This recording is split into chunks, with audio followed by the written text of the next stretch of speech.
আসসালামু আলাইকুম রহমতুল্লাহ। আমি সকালবেলা ঘুম থেকে উঠে গরুর খামার পরিষ্কার করার পরে গরুকে খাবার দিছি, কাঁচা ঘাস খাওয়াইতেছি।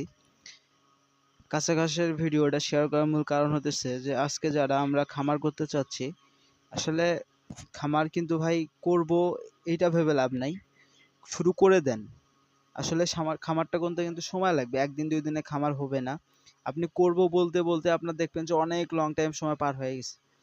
আর বড় কথা হলো আপনি যখন একটা জিনিস শুরু করবেন সেখানে কিন্তু ইনশাল্লাহ সফলতা আসবে, আজকে না আসুক 2 দিন পর তো আসবেই। কখনোই উন্নত দেখে নিজেকে তুচ্ছ ভাবার দরকার নাই। সবসময় যেটা আপনার আছে ওটাকে নিজের সোনা ভাববেন, ওটা নিয়ে আপনি সবসময় গর্ব করবেন। একটা দুইটা যদি থাকে ওইটা দিয়ে আপনি শুরু করে দেন, ইনশাল্লাহ আজ থেকে 2-4 বছর পর দেখবেন আপনার খামারে, আপনার মনের মতো খামারে পরিণত হয়ে গেছে। আপনি যত বড় দিকে তাকাবেন তত নিজেকে তুচ্ছ মনে হবে, এই জন্য নিজেরটাই সবসময় আপনি বড়